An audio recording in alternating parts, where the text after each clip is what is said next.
नमस्कार दोस्तों, मैं हूं लोकेंद्र सिंह और क्राइम तक में आपका बहुत बहुत स्वागत है। और मेरे साथ कैमरे पर हैं सुरभि। आज की जो वारदात है वो पिछले साल की है, यानी साल 2020।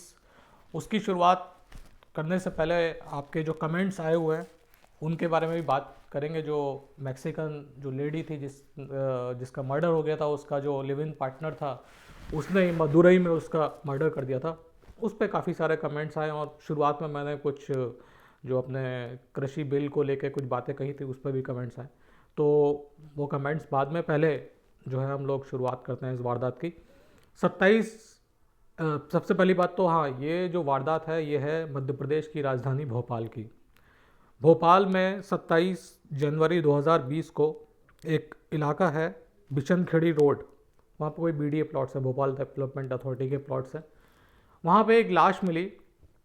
जो लाश थी उसके गले पे चाकुओं के निशान थे और लगभग 42 साल का जो एक शख्स था उसकी वो लाश थी। पुलिस ने तफ्तीश करनी शुरू करी तो मालूम चला कि ये रंभा नगर एक इलाका है भोपाल में, वहाँ पे एक मिसिंग कंप्लेंट जो है वो दी गई है। और जो मिसिंग जिसकी लिखवाई गई थी उस बंदे का नाम असलम था, 42 साल उसकी उम्र थी और उसकी पत्नी ने ये मिसिंग कंप्लेंट लिखवाई थी। अब जब लाश मिली तो उन घर वालों को बुलाया गया और बोला गया कि एक लाश मिली है, मिसिंग कंप्लेंट आपने दर्ज करवाई थी, तो एक बार आप जाके देखिए कि ये लाश कहीं आपके जो जानने मतलब कि जिनकी मिसिंग कंप्लेंट असलम की तो नहीं है। तो मौके पे जब परिवार पहुंचा मॉर्चरी में और देखा उन्होंने, तो जो लाश थी वो असलम की थी। असलम पेशे से ऑटो, लोडिंग ऑटो जो होता है वो चलाता था। परिवार से पूछताछ की गई कि भाई कुछ एंगल बताओ, दुश्मनी, किसी से पैसे का लेन देन या फिर कोई और कुछ लव अफेयर, कुछ इलिसिट रिलेशनशिप, इस तरीके की बातें पूछी गई।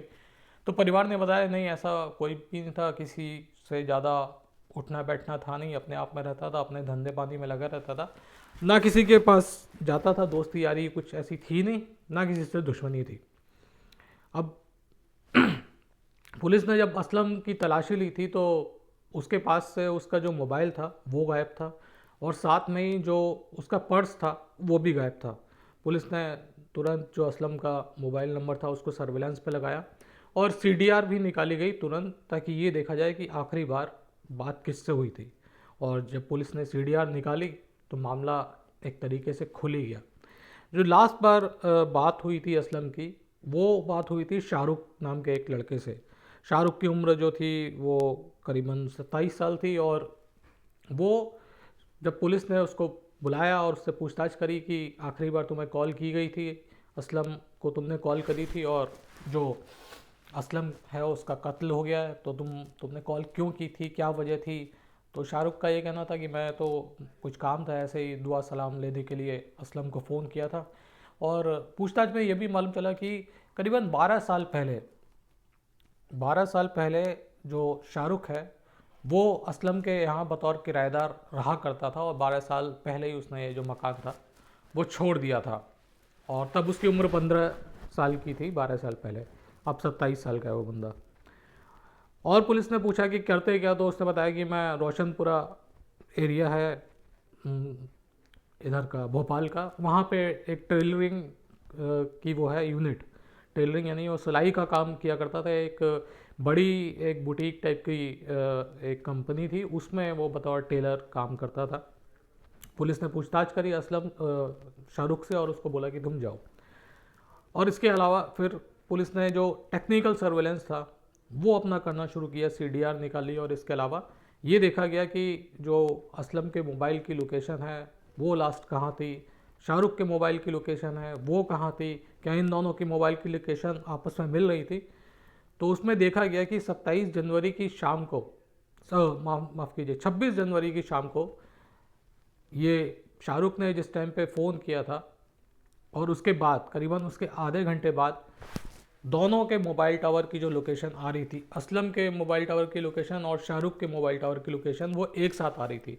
यानी जो बात शाहरुख ने बोली थी पुलिस को वो झूठ बोली थी कि वो केवल दुआ सलाम लेने के लिए उसने असलम को कॉल किया था, बल्कि जिस वक्त असलम का कत्ल हुआ, क्योंकि पोस्टमार्टम रिपोर्ट में कत्ल का वक्त भी आ जाता है, तो उस पोस्टमार्टम रिपोर्ट के जो वक्त के मुताबिक जो कत्ल हुआ और टावर की जो लोकेशंस थी दोनों मोबाइल फ़ोन की सेम थी, यानी शाहरुख जो था कत्ल के वक्त असलम के साथ था। अब पुलिस के पास लोकेशन आ गई, फिर उसको बुलाया थाने और उसको थाने बुला के इस बार थोड़ी कड़ाई से पूछताछ करी तो उसने बिल्कुल कबूल किया कि उसने मर्डर किया है।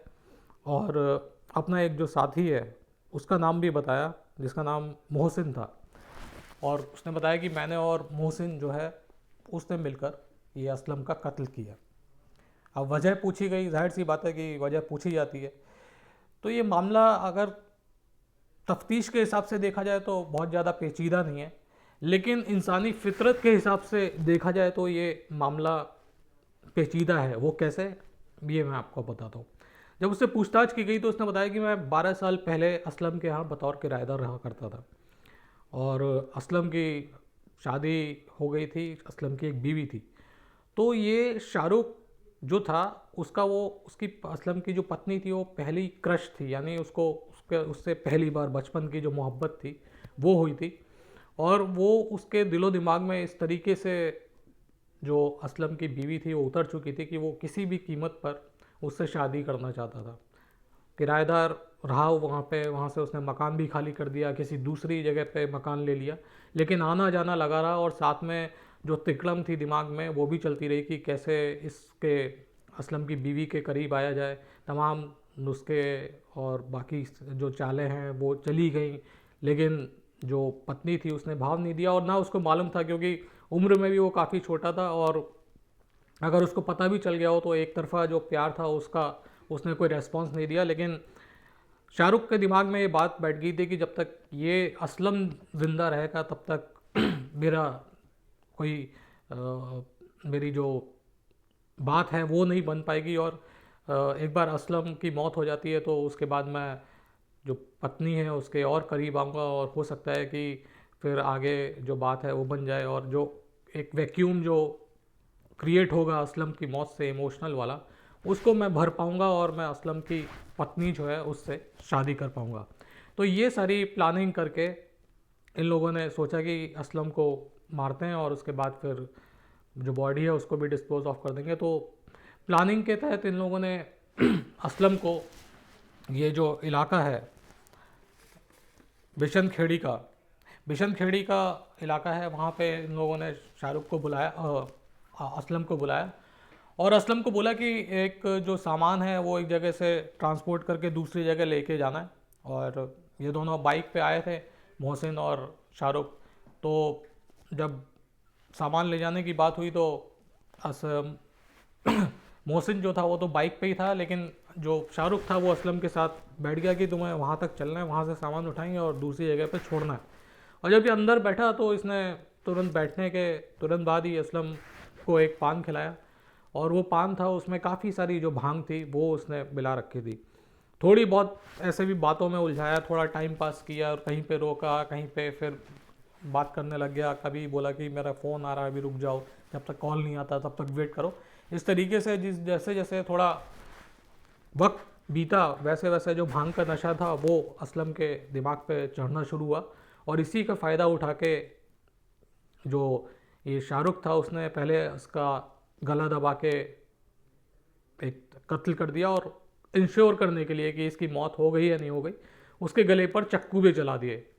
और गले पर चाकू चलाने के बाद इन दोनों ने जो उसका ऑटो था वो एक दूसरी लावारिस जगह पे छोड़ के आ गए, ऑटो को लावारिस छोड़ के आ गए एक जगह पे। और जो लाश थी उसको इन लोगों ने ये बीडीए प्लॉट्स से जो ये नया इलाका बन रहा है बिशनखेड़ी रोड वाला, वहाँ पे इन लोगों ने डंप कर दिया और इनको लग रहा था कि मामला बिल्कुल दब जाएगा और ये जो ये जो कत्ल का मामला है तो पुलिस उन तक नहीं पहुँच पाएगी। लेकिन पुलिस को ज़्यादा मेहनत नहीं करनी पड़ी। महज 36 घंटे के अंदर ये जो मामला था कत्ल का वो पुलिस ने सुलझा लिया और जो असलम के गुनहगार थे वो पुलिस ने पकड़ लिया और फ़िलहाल ये लोग अपना जो सज़ा है वो काट रहे हैं। तो आज की कहानी में इतना ही। अब आपके जो कमेंट्स हैं वो आए हुए हैं, पिछले जो मैक्सिकन मैं बता रहा था मैक्सिकन महिला वाला, उसमें कमेंट्स आए हैं। मोंटी सिंह लिख रहे हैं कुछ, मोंटी सिंह, इसके अलावा पृथ्वीराज जाधव हैं, ये कह रहे हैं कि वो खुद किसान हैं, उनके ग्रैंड पेरेंट्स किसान हैं, और कह रहे हैं कि हम लोग अपने खेत में काम कर रहे हैं और हम लोग किसी आंदोलन में भाग नहीं ले रहे। तो उनको लगता है कि ये जो कृषि कानून सरकार लेके आई है वो सही है। रामनारायण साहू बोल रहे हैं, ये बोल रहे हैं कि आप जो कमेंट्स हैं उनको पढ़ा करें और रिप्लाई किया करें। कोशिश यही है रामनारायण जी, आपके जो भी कमेंट्स हैं उनको पढ़ें और रिप्लाई किया जाए। सुखजिंदर सिंह कलेर कहते हैं, खैर आपको क्या, आप आपको तो नौकरी करनी है, किसानी थोड़ी करनी है। सुखजिंदर जी, मैं किसान पूरी तरीके से तो नहीं, लेकिन हाँ मेरी ज़मीन है और उसमें हाथ आजमाता रहता हूँ। फुल टाइम नहीं करता, लेकिन जो भी कज़न्स वगैरह हैं उनकी मदद करता हूँ और ख़ुद भी एक्सपेरिमेंट करता रहता हूँ, पढ़ता लिखता रहता हूँ कृषि के बारे में, और मेरा काफ़ी इंटरेस्ट है। हो सकता है कि साल 2 साल 4 साल बाद आप मुझे यहाँ पे ना देखें, कहीं और देखें, ऐसा मैं सोचता हूँ। गोविंद कुमार बोल रहे हैं कि क्या फ़ायदा हुआ, एक छोटी सी लड़की की ज़िंदगी बदल गई, समझदारी से हल कर सकते थे, सारा भुगतान उस बच्ची को भरना होगा। बिल्कुल गोविंद जी, मैं बार बार यही कहता हूँ कि सारा भुगतान जो होता है, अगर बच्चा मौजूद होता है किसी भी फैमिली के अंदर तो उसको ही भुगतना पड़ता है। और ये बात मैं हर अपनी जो भी वारदात के बारे में बताता हूँ उसमें बिल्कुल बोलता भी हूँ। शाह अर्पिता बोल रही है, are you reading comments, if yes then I will ask you about pros and cons. बिल्कुल शाह अर्पिता जी, पूछिएगा मेरे से, और आप मेरे को crimetech@आज तक.com पे भी लिख सकती हैं, और मैं वहाँ पे आपको थोड़ा समझा सकता हूँ कि क्या फ़ायदा है और क्या नुकसान है। अम्बरीश मिश्रा है, ये लिख रहे हैं, if you are so much interested to talk like Modi media, please find a different platform, they may throw some for you but not here, do not forget your limitation, be sensible and talk on crime story. Amrish Mishra ji, कृपया करके मुझे मत सिखाइए कि मुझे क्या बोलना है क्या नहीं बोलना। आप सुनने के लिए स्वतंत्र हैं, मैं बोलने के लिए स्वतंत्र हूँ, तो इस तरीके की भाषा का उपयोग ना करें तो ज़्यादा बढ़िया रहेगा। जाहिद अंसारी हैं, ये बोल रहे लोकेन भाई हेलो फ्रॉम एसआरए फूड, सबका अंदाज अलग अलग रहता है, आप बैड कमेंट्स पर ध्यान ना करें। जाहिद अंसारी जी, मैं करता भी नहीं हूँ बैड कमेंट्स पे ध्यान। मुझे मालूम है कि हर कोई इंसान हर किसी के लिए पॉजिटिव नहीं सोचता, बहुत सारे लोग हैं नेगेटिव भी सोचते हैं, और हर कोई स्वतंत्र है, बशर्ते जो भाषा की एक लकीर होती है उसमें रह के कमेंट्स किए जाए। तो हर कोई स्वतंत्र है, आराम से कीजिए, आपको जितनी बुराई करनी है मेरे बोलने के बारे में या मेरे पॉजेस के बारे में, कुछ भी जो मैं आपको लगता है कि गलत तरीका है तो आप लिखिए, लेकिन एक भाषा संयम में। ये जुनैद हैं, सर लोकेन सिंह जी, आपको अपने क्राइम राजनीति से दूर रखना चाहिए। जुनैद जी, मैं राजनीति से दूर ही रहता हूँ, और एक बात थी बहुत सारे लोगों की, मुझे लगा कि बहुत हॉट टॉपिक है, एक बार इस पर भी कुछ विचार व्यक्त करना चाहिए। मेरे विचार थे, उसमें ज़रूरी थोड़ी है कि आप उससे सहमत हो या मैं उससे असहमत हूँ, आपके भी विचार हो सकते हैं। तो मैंने थोड़ा बताया था, मेरी राजनीति में कोई दिलचस्पी नहीं है और मुझे ज़्यादा अच्छा लगता है कि मैं क्राइम की स्टोरी करूं। मयूरी गवाड़े जी बोल रही हैं, आप सिर्फ क्राइम स्टोरी सुनाओ। बिल्कुल, अब मैं आगे से यही कोशिश करूंगा कि क्राइम स्टोरी सुनाऊं और कोई बिल की बात ना करूं। जिसको बिल के बारे में समझना है वो मुझे लिख सकता है। सुखजिंदर सिंह कलेर बोलते हैं, सर एक बार आप भी पढ़ लो। सुखजिंदर जी, मैं पढ़ चुका हूँ और अच्छी तरीके से पढ़ चुका हूँ। इवन मैं तो, जो बहुत सारे अलग अलग राय रखने वाले लोग हैं आजकल, तो यूट्यूब पे आप डालिए सब कुछ मिलता है, विपक्ष वाले लोग भी मिलते हैं और तर्क वाले पॉजिटिव या उसको सपोर्ट करने वाले भी मिलते हैं। तो मैं अच्छे ही खासा ये तरीके से सुन चुका हूँ, पढ़ चुका हूँ, और तभी मुझे लगा कि, और मैंने कभी ये नहीं बोला कि ये बहुत हितैषी हैं या बहुत अगेंस्ट है। मैं कहता हूँ कि चीज़ें कुछ अच्छी हैं कुछ ख़राब हैं, तो वो अच्छी होनी चाहिए। मैं ये नहीं कहता कि सरकार ने बहुत बड़ा काम कर दिया ये वाला बिल लाके, उसमें भी बहुत सारी त्रुटियां हैं, वो सही होनी चाहिए। तो बस मैं ये कह रहा था कि कमेंट जो भी करते हैं लोग, थोड़ा बहुत पढ़ लेना चाहिए, उसके बाद कमेंट करना चाहिए। लकी गेमिंग है, ये कहते हैं, सर आप बहुत अच्छी आवाज़ में स्टोरी सुनाते हैं और आप बहुत अच्छी अच्छा कर रहे हैं, मुझे आपकी हर बात आसानी से समझ आती है। थैंक यू लकी जी। विजय जी, विजय जसवानी हैं, वो कहते हैं जो किसान 2 महीने से ठंड में धरने पे बैठे हैं वो पागल हैं और तो होशियार, और ये उनको कायदे पढ़ के सुनो जो भी है। विजय जी, आपने अपना विचार यहाँ पे रख के बहुत बहुत धन्यवाद। पुष्पलता जी हैं, crime story with biggest crime story. पता नहीं आप क्या कहना चाहती हैं पुष्पलता जी। नवीन चौधरी लिखते हैं रेड फोर्ट एक्टिविटी शेम। जस भट्टी लिखते हैं सर आप बहुत अच्छी स्टोरी सुनाते हो, थैंक यू। संजय सारस्वत, कुछ अभद्र भाषा का इस्तेमाल करना है। संजय जी, अब मैं आपसे क्या बोलूँ, मैं तो क्या कहूँ आप जैसे लोगों के बारे में। मीरा जी हैं ये, प्लीज़ भाई लिख रहे हैं। एक नसरीन बानो है,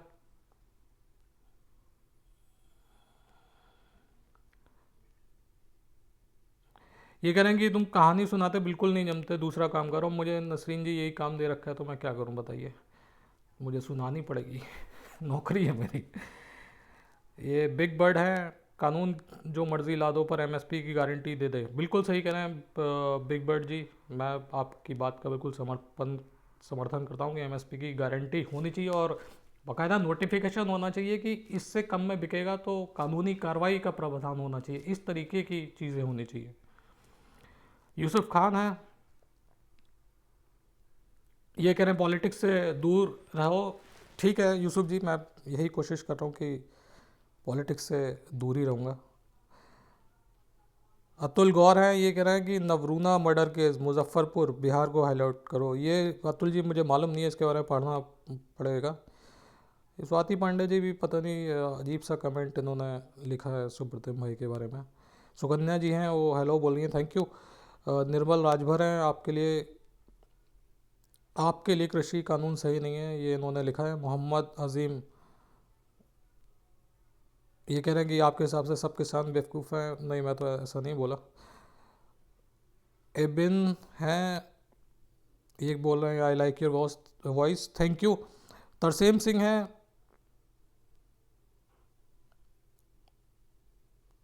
तरसेम सिंह कह रहा है बिल में एमएसपी रिटर्न में नहीं है। बिल्कुल, मैं वही तो कह रहा हूँ कि नोटिफाई करना चाहिए ना बिल में। बिल में नोटिफाई करना चाहिए, जो काम आज तक कोई सरकार नहीं करनी चाहिए कर पाई, वो इस सरकार को करना चाहिए कि नोटिफिकेशन लाना चाहिए बिल के अंदर। मैं तो बिल्कुल तरसेम जी आपकी बात से इत्तेफाक रखता हूँ, रखना चाहिए एमएसपी का तो बिल्कुल रखना चाहिए और कानून बनाना चाहिए एमएसपी को लेकर। देवेंद्र सिंह राउनी हैं,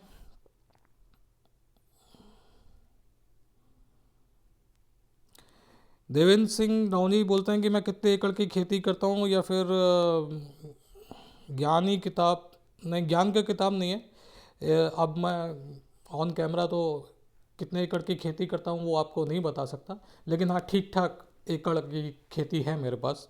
तो आप मेरे को अगर लिखेंगे पर्सनली तो मैं उसका आपको जवाब दे दूंगा कि कितने एकड़ की मैं खेती करता हूँ। सिराज खान है, ये बोल रहे हैं शम्स भाई किधर हैं। शम्स सर अपनी कहानी सुनाएंगे। साधना कुमारी, ये तो होना ही था, 15 अगस्त और 26 जनवरी को कुछ ना कुछ कहीं ना कुछ ऐसा होता है। एपी ओरिजिनल हैं, ये भी बोल रहे हैं शम्स सर किधर हैं। यो बोलते हैं फार्म लॉस पढ़ना छोड़ो या पहले से लागू है, वही वही एग्जाम्पल बताओ, किसी को फ़ायदा हुआ। ये इन्होंने लिखा है। ये रोन फ्रा है, ये कहते हैं कि अगर आपने पढ़ा है तो आप उसको एक्सप्लेन कर दीजिए।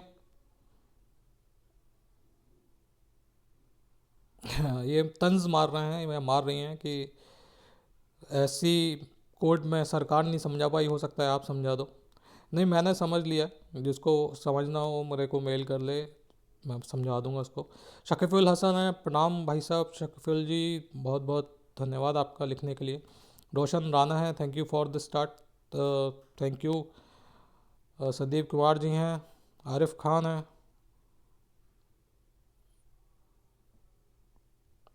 ये कह रहे हैं कि शम्स जी कहानी सुनाने में माहिर हैं तो, और आपको एक्सपीरियंस नहीं है।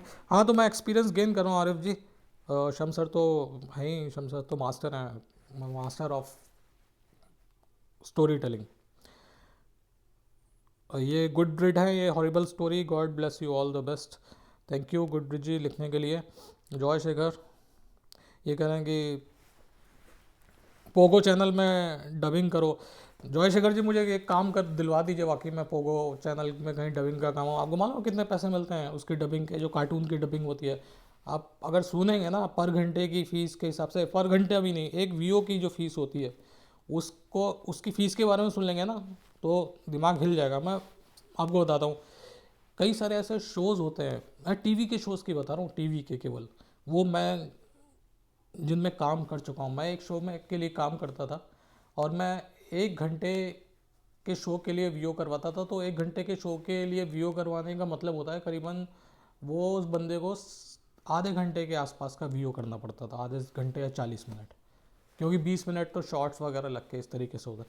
तो एक वीओ के, मालूम, मैं ये बात मैं बता रहा हूँ 2007 की, 2007 की ये बात है। तब वो एक वीओ के 15,000 रुपये लिया करता था, आप सोचिए।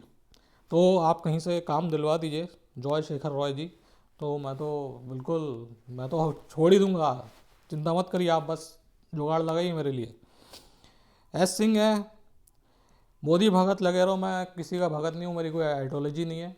मैं काम देखता हूँ तब वोट देता हूँ, ये नहीं है कि कोई भी पार्टी हो उसी के पीछे लगा रहा हूँ।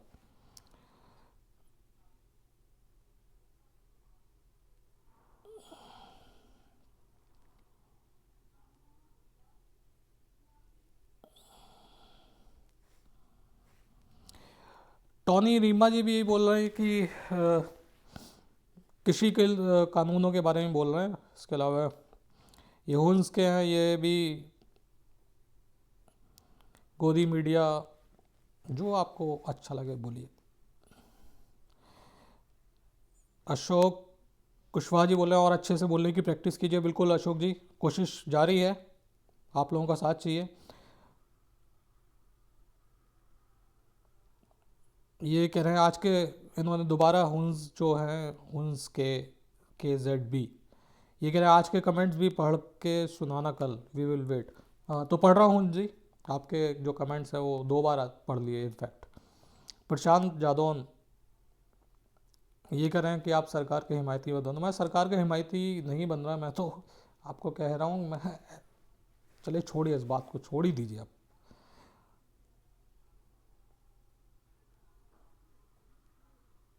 ये भी सिमी वालिया जो हैं ये भी बोल रहे हैं, गोदी media only BP is best, Ravish Kumar sir and संकेत सर जो सच दिखाते हैं, सिर्फ स्टोरी के लिए आता हूँ इस चैनल पे, न्यूज़ के लिए ओनली एबीपी।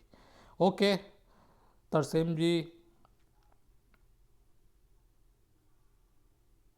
ये कह रहे हैं कि आप 26 तारीख का एपिसोड सुनिए श्याम सर का, और उसके बाद फिर बताइएगा कि गलत हुआ या सही। अतीक जी बोल रहे हैं ऐसे ही कहानी सुनाते रहिए, धन्यवाद। तरसेम जी फिर बोल रहे हैं और बिल के फ़ायदे बताओ। तरसेम जी लिखा हुआ है, मैंने बोला हुआ है, आप मेरे को मेल कर दीजिए, मैं बता दूंगा, नुकसान बता दूंगा, फ़ायदे भी बता दूंगा, दोनों बता दूंगा। ये अजीब सी आईडी है, इनका नाम बड़ा अजीब सा है, पढ़ भी नहीं पा रहे इनका नाम। यार कम से कम आपने आईडी का नाम ऐसा बना लिया करिए कि पढ़ने में तो आ जाए। मरियम काशिफ हैं ये, गॉड ब्लेस यू, और बोल रहे हैं या बोल रही हैं। ये करम जी हैं, ये भी कुछ अजीब सी चीज़ें लिख रहे हैं, इनके बारे में क्या बोला जाए। अमित गोदारा हैं, ये बोल रहे हैं समझा दे भाई। नहीं गोदारा जी, अब मैं किसी को नहीं समझा रहा, क्योंकि समझाने में बहुत समझदारी चाहिए और आगे वाले को भी उतना ही समझदार होना चाहिए।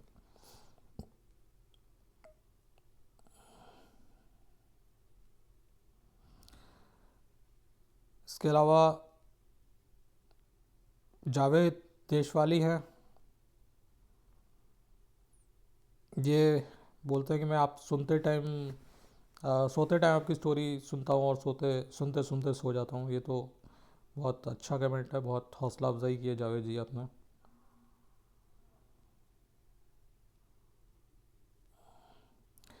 ज़िंदगी अमेरिका जो है ये लिख रहे हैं कि जब किसी मासूम कि सिर पे माँ बाप का साया ना हो तो उसका रखवाला सिर्फ और सिर्फ उसका खुदा होता है। वो तो देखिए, जब माँ बाप हो तब भी खुदा ही रखवाला होता है, और जब माँ बाप ना हो तब शायद ऊपर वाले की जिम्मेदारी जो है वो ज़्यादा बढ़ जाती है, क्योंकि उस टाइम पे जो अ, एक केयर होती है वो शायद ऊपर वाला ही कर सकता है। साक्य बंसरी ये बोल रहे हैं कहानी मत सुनाया करो। अशरफ़ी, साकिब अशरफ़ी। तो साकिब जी, आपको क्या बोलूँगा, आपका अगर आपको नहीं सुननी तो मत सुनिए, मेरा काम है सुनाना। आपको अच्छे लगे तो सुनिए। बड़े हार्श वर्ड्स हैं, लेकिन मैं क्या कर सकता हूँ, यही बोल सकता हूँ ना कि आपको नहीं सुननी तो मत सुनिए, मुझे तो सुनानी पड़ेगी। ल- श्री जी लिख रही हैं, सो गोरी इंसिडेंट।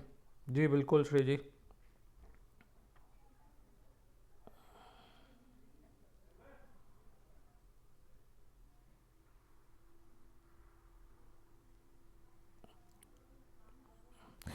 माधुरी इंग वाले हैं, इनका भी एक लंबा चौड़ा कमेंट आया है। जॉय शेखर रॉय हैं, यही जो मुझे पोगो में नौकरी के लिए बोल रहे थे, इन्होंने एक और कमेंट किया। ये टी सीरीज़ कृष्णा है, ये लिख रहे हैं, I am your big fan, आपका स्टोरी सुनाने का तरीका बहुत बढ़िया, thank you. Gangaram Vaidya ji hello बोल रहे हैं। अमित गोदारा जी का दोबारा से कमेंट आया है।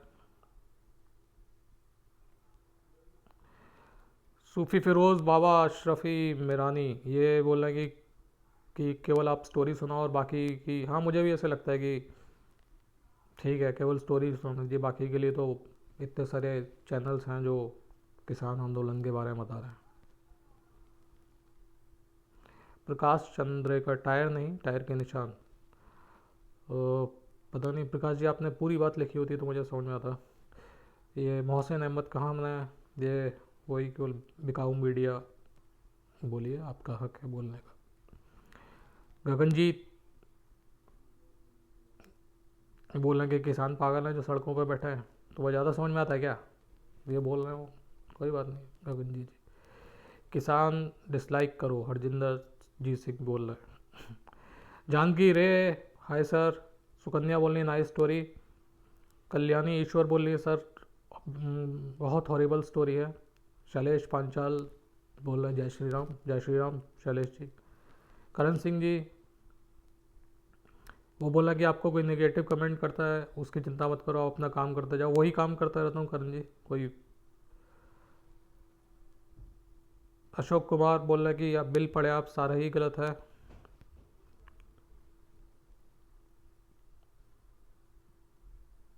खाना का दीवाना बोल रहे हैं कि नुकसान होगा।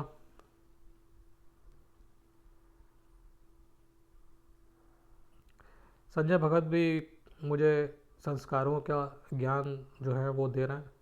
तो संजय भगत जी, मुझे संस्कारों का ज्ञान किसी से नहीं चाहिए, मुझे बहुत अच्छे संस्कार मिले हुए। इसके अलावा रविंदर थापा बोल रहे हैं कि जब किसानों को नहीं चाहिए तो क्यों ज़बरदस्ती दे रही है सरकार। हाँ सही बात है, एक काम करना चाहिए, एक सर्वे करवा लेना चाहिए, वोटिंग करवा लेनी चाहिए पूरे देश के किसानों के बीच में, जिन जिन को पसंद है और जिन जिन को नापसंद है, तो मालूम चल जाएगा कितने लोगों को पसंद है कितने लोगों को नापसंद है, फैसला तुरंत हो जाएगा। ये काम करना चाहिए सरकार को। जिस तरीके से इलेक्शन होता है वैसे ही इस किसान बिल के ऊपर भी पूरे देश में वोटिंग होनी चाहिए। ये मेरी राय है, मेरी निजी राय है कि ऐसा करना चाहिए सरकार को। अंजू दास बोल रही है आपका काम आप करो, बिल्कुल सही कह रही है। मनीष सुरेश मनीष सुरेश बोल रहे हैं कि आप स्टोरी सुनाइए। सजीद काजी बोल रहे हैं कि आप रिपोर्टर हो किसान नहीं। बिल्कुल सजीद जी, मैं रिपोर्टर हूँ किसान नहीं।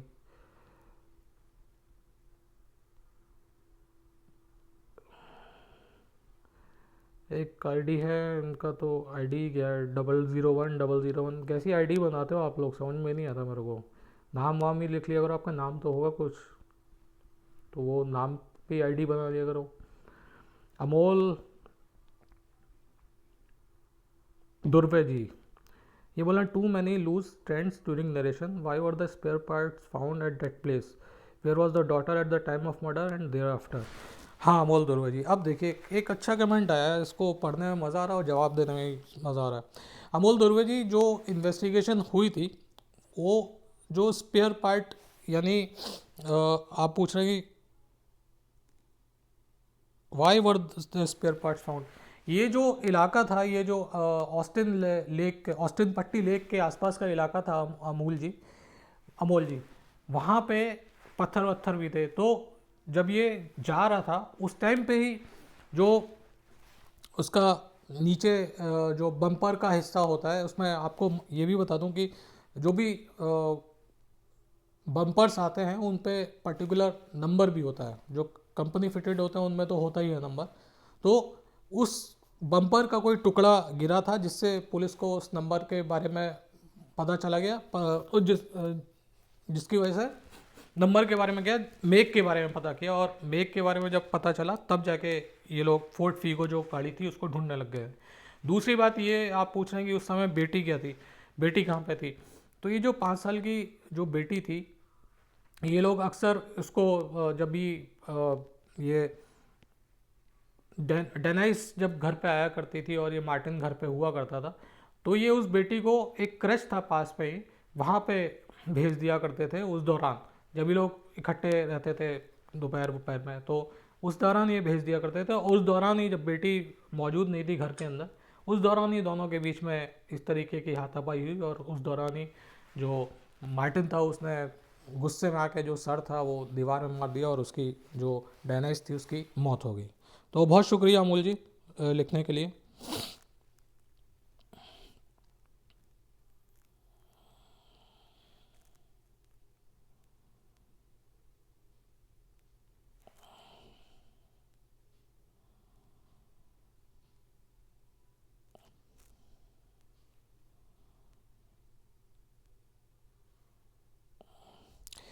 यतेंद्र सिंह जी लिख रहे हैं, एक तो किसान पढ़े लिखे नहीं है, सारा कानून अंग्रेज़ी में, और सारे कानून की कॉपी हिंदी में उपलब्ध कराई जाए और सारी कॉपियों को पूरे जोर जोर से संपूर्ण भारत में Facebook, Twitter, WhatsApp, social media पर प्रचारित किया जाए, तब जाकर किसानों को समझ में आएगा कि हमारे लिए कानून सही है या गलत। नहीं, इसके अलावा ये भी है कि जो कानूनी भाषा होती है ना, वो इस तरीके की होती है, वो आम आदमी को तो समझ में आ ही नहीं सकती। इवन जो बहुत थोड़े बहुत पढ़े लिखे लोग होते हैं उनको भी समझ में नहीं आती। और इवन जिस ट्रेड के नहीं होते, जो कानूनी भाषा होती है वो किसी आम इंसान को, किसी डॉक्टर को पढ़ाएंगे तो उसको नहीं समझ में आएगी। यानी कुल मिला के जो भाषा है उसको भी बहुत सरल करना चाहिए सरकार को, और बिल के बारे में बताना चाहिए, उसमें सरल भाषा में बताना चाहिए। इतनी क्लिष्ट भाषा में तो किसी को कुछ समझ में नहीं आता। तो यतिन जी ये बात आप सही करें कि एक तो हिंदी में कर देना चाहिए, बिल्कुल उस तरीके की कॉपी जो है वो बांटनी चाहिए हिंदी में बिल की, और इंग्लिश में रहता है, हालांकि हिंदी की भी कॉपी रहती होगी, लेकिन जो ज़्यादातर अगर आप गूगल गूगल मारते हैं तो इंग्लिश की जो कॉपी है वही आती है।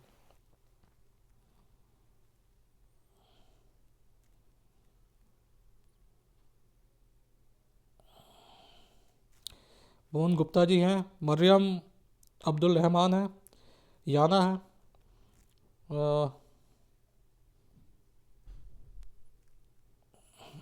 ये कह रहे हैं सर आपकी आवाज़ कहानी में अच्छी लगती है, किसान आंदोलन में नहीं। बिल्कुल याना जी, मैं कोशिश करूँगा कि मैं ये क्वेश्चन ही ना लूँ और ना इसके बारे में कुछ बताऊँ। नवीन दर्जी हैं, अब बोल रहे हैं कि नवीन दर्जी हमारे बहुत पुराने व्यूअर हैं, काफ़ी मेरे ख्याल से 2-3 साल जब से क्राइम तक शुरू हुआ तब से हम लोगों के साथ जुड़े हुए हैं। तो नवीन जी एक बार बहुत शुक्रिया, फिर से आपका एक बार शुक्रिया लिखने के लिए, धन्यवाद। पवन कुमार हैं, ये भी किसान, ये सपोर्ट कर रहे हैं किसान बिल को। ये कृष्ण बी सिंह है, ये मंजूनाथ की स्टोरी सुनना चाहते हैं। कृष्णा कृष्णा जी, मेरे ख्याल से श्याम सर ने सुनाई है स्टोरी, मुझे जहाँ तक याद आ रहा है, और नहीं सुनाई तो मैं उनसे रिक्वेस्ट करूँगा, क्योंकि ये जो स्टोरी की डिमांड है हम उसको लेके बहुत सारे मेल भी आते हैं, और वो शमसर के लिए आते हैं, तो मैं चाहूँगा कि इस स्टोरी को शमसर ही सुने।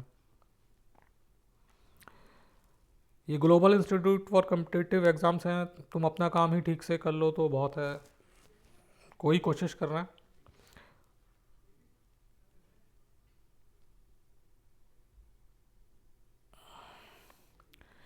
सुखविंदर सिंह जी फिर मेरी सैलरी के बारे में पूछना है। सुखविंदर जी आप मिलिएगा, मैं बताऊंगा आपको अपनी सैलरी के बारे में।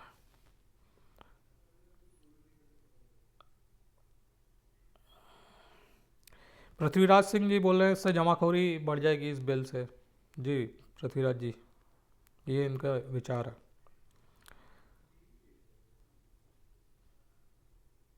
जानकी रे है, ये लिख रहे हैं गुड इन्फॉर्मेशन सर।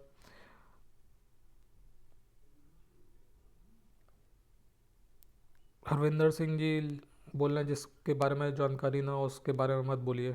जी बिल्कुल। अख्तर अली जो है वो लिख रहे हैं दोनों की लड़ाई के चक्कर में उस बच्ची की ज़िंदगी बर्बाद होगी। बिल्कुल अख्तर जी, ये सबसे दुखद पहलू है इस पूरी वारदात का।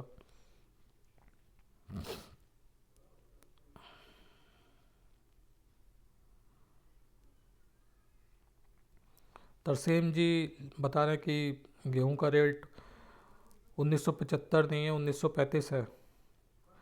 तरसेम जी मैं चेक करूंगा, मुझे जहाँ तक याद है कि 1975 के आसपास था, शायद सरकार ने 50 रुपये बढ़ाए थे।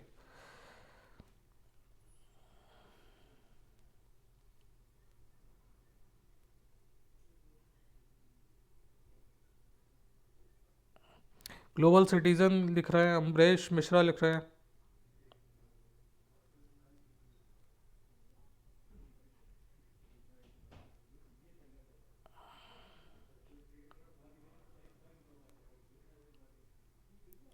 अमित गोदारा लिख रहे हैं।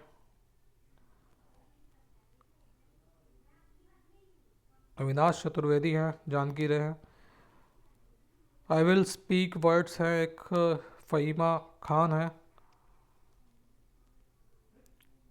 रश्मि पंचाल हैं। मनप्रीत मन है। मान शेखोन दीप हैं। निकेत अग्रवाल है। अमरिंदर भंगू हैं। हरदीप सिंह खोसा हैं। भूपिंदर विर्क हैं। सारा बी। विजय वानखेड़े हैं।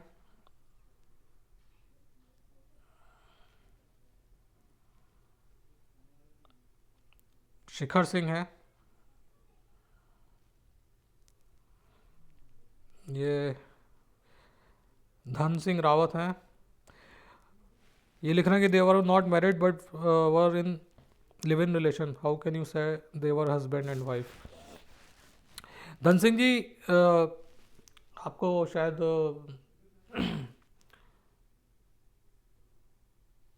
ये हालांकि इंडिया का कानून है, मेक्सिको का कानून क्या कहता है क्या नहीं कहता, लेकिन जहाँ तक मुझे ध्यान है सुप्रीम कोर्ट की एक रूलिंग आई थी और उसमें रूलिंग में ये आया था कि 3 साल तक अगर कोई लड़का लड़की एक साथ लिव इन रिलेशनशिप में रह लें तो उसको ऑटोमेटिकली जो है पति पत्नी का दर्जा माना जाएगा। इस तरीके की एक रूलिंग थी, आप चेक करिएगा, गूगल मारिएगा इस पर।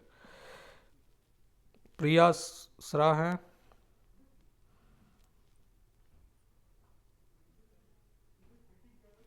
और ये अम्बरीश मिश्रा है। तो ये कमेंट्स थे और बाकी आगे इस स्टोरी पे भी आप कमेंट करिएगा, बताइएगा कि क्या सोचते हैं आप इसके बारे में। तो आज के लिए फ़िलहाल इतना ही, फिर आपसे मुलाकात होगी, तब तक के लिए धन्यवाद। जय हिंद, जय भारत।